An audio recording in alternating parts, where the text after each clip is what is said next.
নমস্কার, আমি বোধসত্ত্ব খান চলে এসেছি সহজ শেয়ার বাজারের আরেকটি নতুন এপিসোড নিয়ে। প্রিয় বন্ধুরা, আশা করি সবাই ভালো আছেন এবং সুস্থ আছেন। আজকের 14ই মার্চ, শুভ দোল পূর্ণিমা, দোল যাত্রা।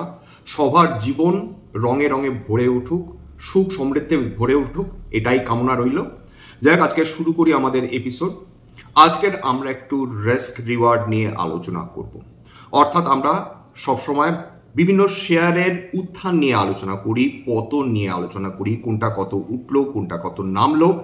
কিন্তু আমাদের এর সঙ্গে সঙ্গে এটাও মাথায় রাখতে হবে যে একটা ছোট গণিত, সেটা কিন্তু মাথায় আমরা রেখে চললে আমাদের ক্ষেত্রে অনেকটাই সুবিধা হবে। কি সেই গণিত, সেই প্রসঙ্গেই আজকের আলোচনা করব। দেখুন, বিভিন্ন স্টক বিভিন্ন কারণে নামতে পারে, পতন আসতে পারে।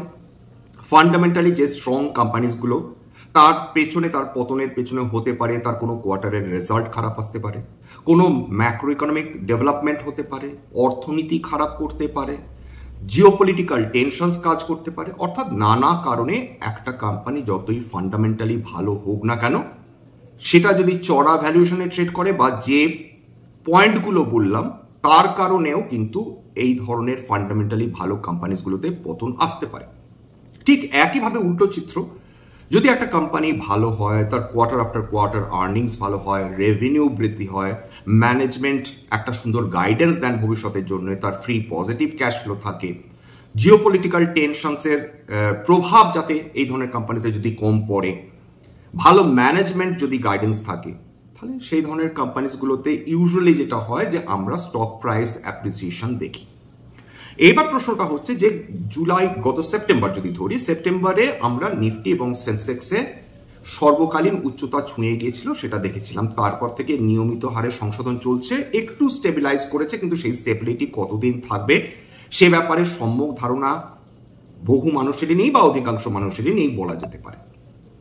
এমতো একটা অবস্থায় আপনারা ডেফিনেটলি দেখেছেন, অবজার্ভ করছেন, হয়তো বা কিছু মানুষের বিভিন্ন ধরনের শেয়ার্সে তাদের বিনিয়োগ রয়েছে, তাদের পোর্টফোলিও এই মুহূর্তে হয়তো কারো কারো ডাউন রয়েছে, কারো পোর্টফোলিওতে বেশ খানিকটা সংশোধন রয়েছে, এসেছে, হয়তো বা এখনো পজিটিভে রয়েছে। যারা দীর্ঘমেয়াদী বিনিয়োগকারী তাদের ক্ষেত্রে যারা ভেরি লং টার্ম ইনভেস্টার্স, তাদের স্বাভাবিকভাবে তাদের পোর্টফোলিও পজিটিভেই থাকবে।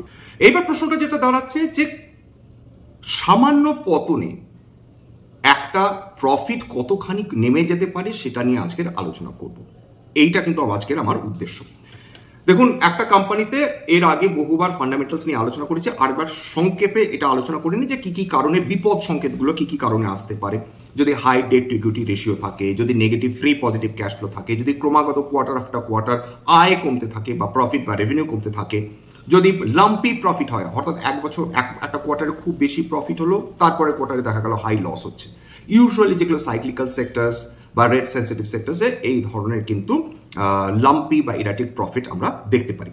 এছাড়া কোনো কোনো কোম্পানির ইনভেন্টরি দিনের পর দিন বেড়ে চলেছে, কোনো কোম্পানির হাই রিসিভেবলস রয়েছে, কারো ইন্টারেস্ট কাভারেজ রেশিওর ক্ষেত্রে সমস্যা রয়েছে,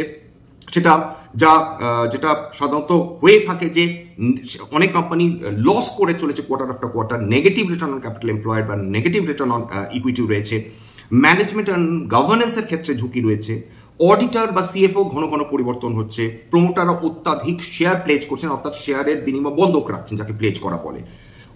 ম্যানেজমেন্ট ধরুন কোম্পানি প্রফিট সেই অর্থে করছে না, কোম্পানি সেই অর্থে রেভিনিউ বৃদ্ধি করতে পারছে না, কিন্তু বছরের পর বছর দেখা যাচ্ছে ম্যানেজমেন্ট কিন্তু তাদের মাইনে বাড়িয়ে চলেছে, সেটা কিন্তু একটা রেড ফ্ল্যাগ হিসাবেই ধরা হয়। রিলেটেড পার্টি ট্রানজাকশন হচ্ছে, সেটা কিন্তু সন্দেহের বাইরে নয়, এইটা মাথায় রাখতে হবে। অপারেশনাল প্রবলেমস রয়েছে, যেমন হচ্ছে কিছু কিছু ইন্ডাস্ট্রি, কিছু কিছু সেক্টর দিনের পর দিন তার আকর্ষণ কমছে, সেই ধরনের সেক্টরে তার যদি একটি কোম্পানির মার্কেট শেয়ার কমতে থাকে, সেটা আরো বিপদের একটা সংকেত। কাস্টমার কনসেন্ট্রেশন, ধরুন একটা কোম্পানি রয়েছে, সে তার বিভিন্ন ক্লায়েন্ট রয়েছে, বড় বড় ক্লায়েন্ট, এর মধ্যে দেখা যাচ্ছে যে 10 জন ক্লায়েন্ট রয়েছে তর্কের খাতিরে, তার মধ্যে প্রথম 2-3 জন ক্লায়েন্টে যদি 40% উপর তার অর্ডার বুক করায়, সেক্ষেত্রে যদি ক্লায়েন্টরা কোনো কারণে পরবর্তীকালে তারা আর অর্ডার না দেন, এই ধরনের কোম্পানিগুলো প্রবলেমে পড়তে পারে। রিসার্চ অ্যান্ড ডেভেলপমেন্টের প্রবলেম, টেকনোলজির ক্ষেত্রে মানে টেকনোলজি তাদের কোম্পানিতে নিয়ে না আসা, এটা একটা প্রবলেম হতে পারে। বাজারে যদি খারাপ সেন্টিমেন্ট যদি প্রিভেল করে, সেক্ষেত্রে প্রবলেম হতে পারে। ডিভিডেন্ড কমে যাচ্ছে বা ডিভিডেন্ড বন্ধ হয়ে যাচ্ছে কোনো কোম্পানি, যেটা আগে নিয়মিত হারে ডিভিডেন্ড দিচ্ছিল, সেটা একটা খারাপ সংকেত। প্রমোটাররা শেয়ার বিক্রি করে চলে যাচ্ছেন একটা কোয়ার্টার না কোয়ার্টার আফটার কোয়ার্টার, খারাপ সংকেত। কোনো মামলা বা রেগুলেটরি যদি হার্ডলস থাকে সেটা একটা প্রবলেম। অতিরিক্ত ওভার ডাইভার্সিফিকেশন করছেন, মানে মূল ব্যবসা যা তার বাইরে গিয়ে তারা কাজ করতে চাইছেন। ধরুন কেউ স্টিলের ব্যবসা করছেন, তার সঙ্গে হঠাৎ করে তাদের মাথায় চাপলো তারা ফুড বিজনেস শুরু করে দিলেন, সেটা একটা প্রবলেম হতে পারে। অর্থাৎ রিলেটেড বিজনেস নয়, আনরিলেটেড বিজনেসে তারা যদি ভেঞ্চার করতে চান, সেটা একটা বিপদ হতে পারে। এই কারণে কিন্তু এইগুলো আমাদের মাথায় রাখতে হবে যখন আমরা শেয়ার মার্কেটে বিনিয়োগ করছি, দীর্ঘমেয়াদী সময়ের জন্য বিনিয়োগ করছি। কারেকশন যখন হচ্ছে, কেন কারেকশন হচ্ছে, কেন পতন হচ্ছে, একটা কোম্পানির শেয়ারে কেন 12% কারেকশন আসে, একটা কোম্পানির শেয়ারে কেন 70% কারেকশন আসছে, এইটা আমাদের মাথায় রাখতে হবে। দেখুন 40, 50, 60, 70 কারেকশন কিন্তু মুখের কথা নয়। কম সময়ের মধ্যে যদি কোনো কোম্পানির শেয়ার 60-70% নেমে যায়, কেন নামছে, এত নামার কি কারণ দাঁড়ালো?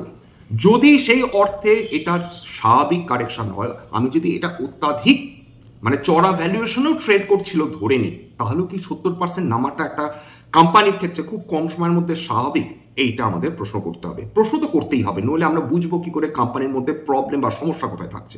আসুন প্রথমে আজকের আলোচনা করে নিই যে কোন কোন কোম্পানি, নিউ এজ কোম্পানিগুলো দিয়ে প্রথমে শুরু করি, যে সেখানে কিরকম কারেকশন এসছে, এবং গণিতটা এখানে আমরা বোঝার চেষ্টা করবো যে 1% কারেকশন এসছে এই কোম্পানিতে, সুতরাং তাকে যদি পুরনো জায়গা অর্থাৎ তার অল টাইম হাইয়ে যদি ফিরে যেতে হয় বা 52 উইকস হাইয়ে যদি তাকে ফিরে যেতে হয়, তাকে কত পার্সেন্ট উত্থান দেখাতে হবে।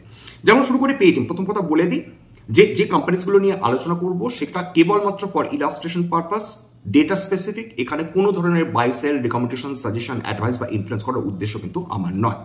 সবসময় একজন সেবি রেজিস্টার পরামর্শদাতা তাদের অ্যাডভাইস নেওয়ার চেষ্টা করবেন বা নিজের ডিউ ডিলিজেন্স করবেন, সেক্ষেত্রে আপনারা উপকৃত হলেও হতে পারেন। আমার কথা শুনে যদি কোনো ধরনের শেয়ারে বাই সেলের সিদ্ধান্ত নেন, সেক্ষেত্রে আপনারা ক্ষতির মুখোমুখি হতে পারেন। এবার চলে আসি পেটিএম বা 197 কমিউনিকেশনস।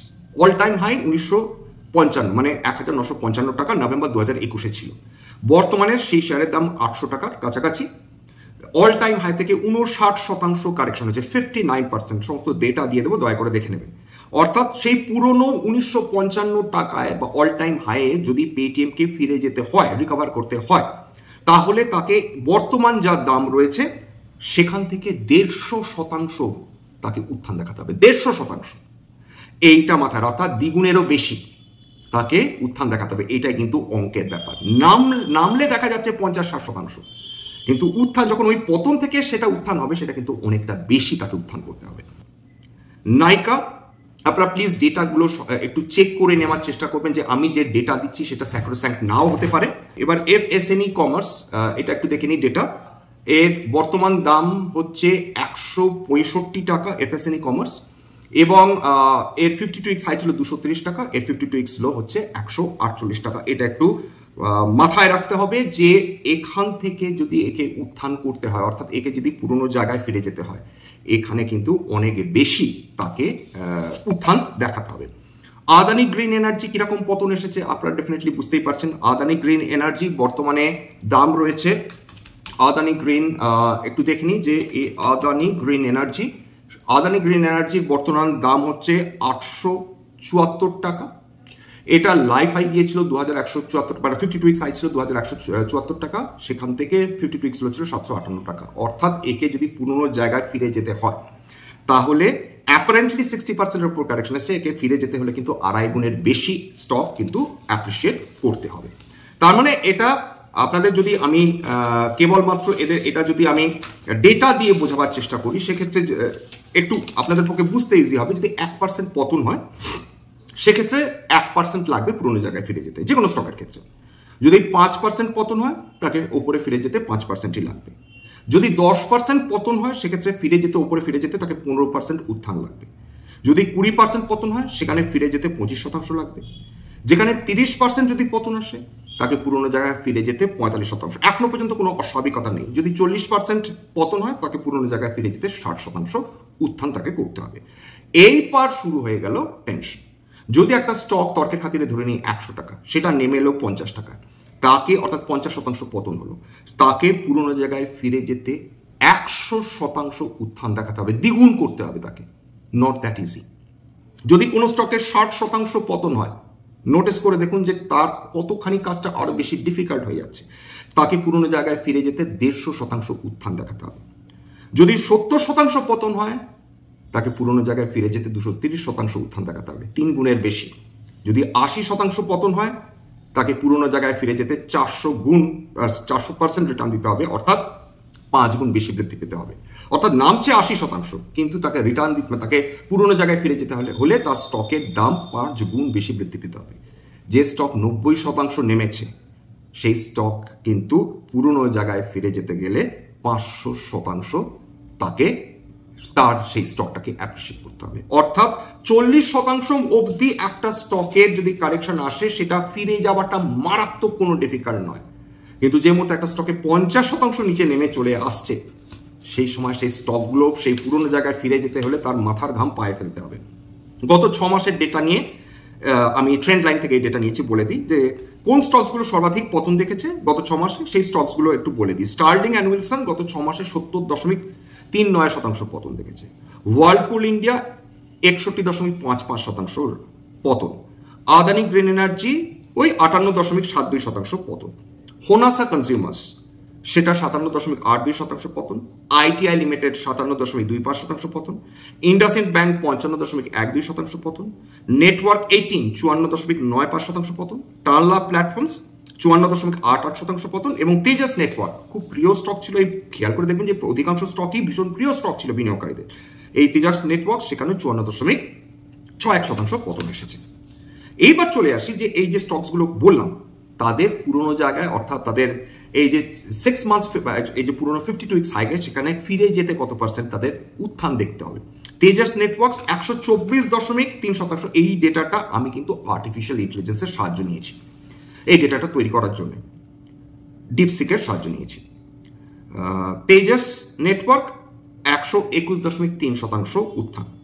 টানলা লাগবে প্রয়োজন। টানলা প্ল্যাটফর্মস 121.6% উত্থান লাগবে। টিভি নেটওয়ার্ক 18 122% উত্থান লাগবে পুরনো জায়গায় ফিরে যেতে। ইন্ডাসইন্ড ব্যাংক 122.8% উত্থান লাগবে। হোনাসা কনজিউমার সেটা 133.9% উত্থান লাগবে।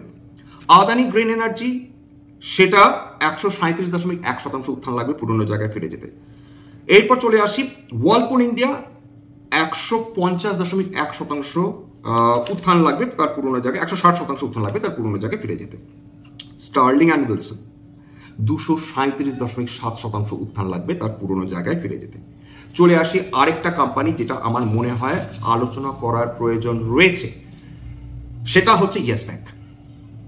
ইয়েস ব্যাংক তার অল টাইম লো ছিল 5 টাকা 65 পয়সা। অল টাইম লো ইয়েস ব্যাংকের 5 টাকা 65 পয়সা। তার অল টাইম হাই ছিল 404 টাকা। বর্তমানে ট্রেড করছে 16.2 টাকা, মানে 16 টাকা 20 পয়সা। এইবার ধরে নিই যে ইয়েস ব্যাংক যে 404 টাকায় ফিরে যাচ্ছে বা যেতে পারে, তাহলে ইয়েস ব্যাংকের তর্কে এটা কিন্তু কেবলমাত্র ইলাস্ট্রেশন পারপাস, কোনো রকম রিকমেন্ডেশন বাইসেল রিকমেন্ডেশন। আবার বলে দিচ্ছি, ধরুন তর্কের খাতিরে ইয়েস ব্যাংক আবার সেই 404 টাকায় ফিরে যাবে, 404 টাকা পর্যন্ত উঠবে পুরনো তার লাইফ টাইম হয়, তাহলে এই 16 টাকা 20 পয়সা থেকে তাকে যদি 404 টাকায় ফিরে যেতে হয় সেক্ষেত্রে তাকে 2395% অ্যাপ্রিসিয়েট করতে হবে, মানে 24 গুণ তাকে বৃদ্ধি পেতে হবে।